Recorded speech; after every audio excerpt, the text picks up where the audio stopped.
ஜென்ரலாக வந்து என்ன பண்ணுவோன்னா எல்லாருக்கும் வந்து ஒரு வீடு வாங்கணும், ஒரு கார் வாங்கணும், அதுக்கப்புறம் கல்யாணம் ஆனோன்னா ஒய்ஃபை இம்ப்ரெஸ் பண்ணணும். இந்த மாதிரி எல்லாரும் பண்ணுவாங்க. நானும் அதே மாதிரி என்னோட 25வது வயசில் நான் என்ன பண்ணேன்னா, ஒரு அப்பார்ட்மெண்ட் வாங்கினேன். அந்த அப்பார்ட்மெண்ட் வந்து ஒரு 5 லேக்ஸ் ரூபீஸ்க்கு ஒரு 20% டவுன் பேமெண்ட் பண்ணி 20% என்ன அர்த்தம் அப்படின்னு பார்த்தீங்கன்னா 5 லட்சத்துக்கு 20% அப்படின்னா 1 லட்சம் ரூபாய். ஸோ அந்த 1 லட்சம் ரூபாயை கொண்டு போய் கொடுத்துட்டு 4 லட்சம் ரூபாய் கடன் வாங்கி மாதம் மாதம் இஎம்ஐ கட்டினேன். 5 வருஷம் கழிச்சு அந்த வீடை விற்றுட்டேன். விற்றது வந்து அதே விலைக்கு விற்றேன் 5 லட்சம் ரூபாய்க்கு.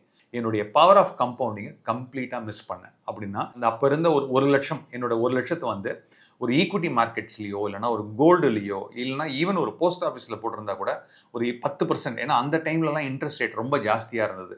8%, 9%, ஏன் பிபிஎஃப் ரேட்டே 10% மேலே இருந்தது அந்த டைமில். ஸோ அதனால் வந்து நான் வந்து என்னோட பவர் ஆஃப் கம்பவுண்டிங்கை கில் பண்ணிட்டேன். ஸோ அதே மாதிரி நீங்களும் வந்து உங்களுடைய தேவைகளுக்காக நீங்கள் போய் இருந்தீங்க அப்படின்னு சொன்னீங்கன்னா கண்டிப்பாக வீடு வாங்குங்க. வாடகைக்கு கொடுக்கணும்னு சொல்லிட்டு இந்த மாதிரி என்ன மாதிரி வந்து ஒரு டவுன் பேமெண்ட் பண்ணிவிட்டு அதே மாதிரி ஒரு 80% லோனில் போய் வாடகை கொடுத்து இருக்காதீங்க. அதுதான் நான் பண்ண நம்பர் 1 மிஸ்டேக். ஜென்ரலாக எல்லாரும் என்ன சொல்லுவாங்கன்னா சப்ஸ்கிரைப் பண்ணுங்கள், ஷேர் பண்ணுங்கன்னு சொல்லுவாங்க. நான் எக்ஸ்ட்ரா ஒன்று சொல்கிறேன். இந்த பர்டிகுலர் சேனலில் நிறைய பிளேலிஸ்ட் இருக்குது. அந்த பிளேலிஸ்ட்டில் உங்களுக்கு எக்கச்சக்கமான ஒரு யூஸ்ஃபுல்லான டிப்ஸ் கிடைக்கும்.